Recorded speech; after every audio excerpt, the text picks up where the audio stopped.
Nimpongeze sana Mheshimiwa Rais Dr. Samia Suluhu Hassan kwa kuchaguliwa kwa kishindo na Watanzania. Ushindi huo ni uthibitisho wa imani kubwa Watanzania walionayo kwake pamoja na serikali yake. Mheshimiwa Spika, katika miaka mitano Daktari Samia Suluhu Hassan amejitambulisha kuwa ni rais anayetaka matokeo ya haraka yanayotatua matatizo ya Watanzania.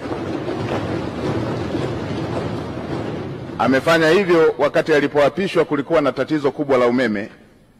Aliweka jitihada kubwa za kukamilisha mradi mkubwa wa bwawa la Mwalimu Nyerere na kuachilia umeme ule ambao umemaliza kabisa tatizo la kukatika kwa umeme na kuipa nchi ziada ya umeme. Alipoingia madarakani kulikuwa na tatizo la vifo vya kina mama wajawazito pamoja na watoto kutokana na upungufu wa hospitali na vituo vya afya.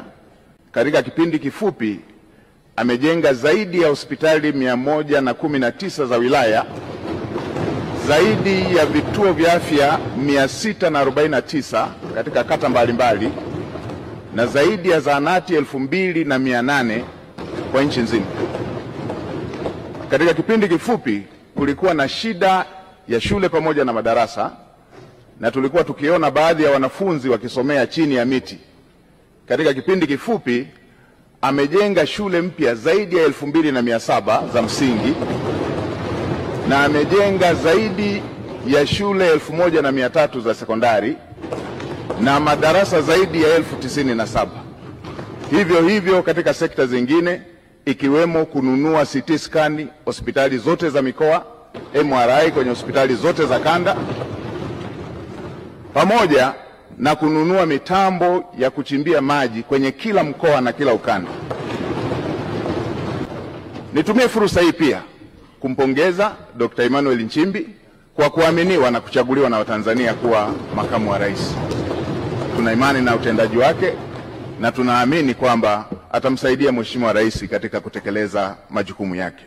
Mheshimiwa Spika, nitumie fursa hii kukupongeza wewe mwenyewe kwa kuchaguliwa kwa kishindo kuwa Spika wa Bunge la Jamhuri ya Muungano wa Tanzania, Bunge la 13.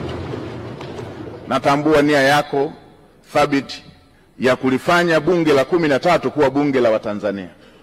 Niahidi kwa niaba ya serikali tutatoa ushirikiano wa dhati kuweza kuhakikisha kwamba unatimiza malengo yako hayo ya kulifanya Bunge la 13 kuwa bunge la Watanzania.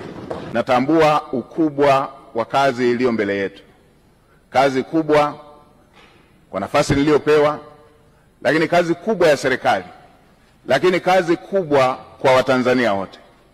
Mheshimiwa Spika, nchi yetu chini ya uongozi wa Dr. Samia Suluhu Hassan hivi majuzi ilitunga dira mpya ya 2025-2050.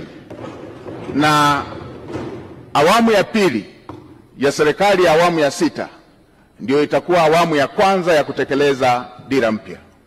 Na Mheshimiwa Spika, unatambua kwenye mbio za vijiti za kupokezana, mwanzishaji wa mbio hizo kipande cha kwanza asipokimbia kwa mbio ndefu kwa spidi kubwa, hata wale watakaokuwa wanampokea watakuwa tayari wamechelewa. Sasa serikali ya awamu ya 6 kwa awamu ya pili ndio inaanzisha utekelezaji wa dira ya 2025-2050. Mheshimiwa Spika, dira hiyo imebeba matarajio na matumaini makubwa ya Watanzania. Dira hiyo imebeba matumaini makubwa ya vijana ambao ndio hasa walengwa wa dira hiyo. Mheshimiwa Spika, tuna kazi kubwa ya kuanza vizuri kwenye utekelezaji wa dira hiyo, huku tukimalizia viporo vilivyokuwa havijakamilika kwenye dira ya 2025. Mheshimiwa Spika, natambua pia ilani ya uchaguzi ya CCM ambayo imejumuisha masuala yote ambayo ni kero kwa Watanzania katika maeneo mbalimbali. Na nilikuwa nafuatilia hata kampeni za uchaguzi, na ninyi waheshimiwa wabunge, kila eneo mlikuwa mkijiaziliza yale ambayo yapo kwenye ilani ambayo ni mahitaji ya Watanzania katika maeneo yenu. Ilani hiyo imebeba matumaini makubwa ya Tanzania, na hasa kwa kuzingatia kwamba Dr. Samia Suluhu Hassan amejitambulisha kuwa ni rais wa matokeo, rais wa matokeo ya haraka, rais anayetatua matatizo ya Tanzania.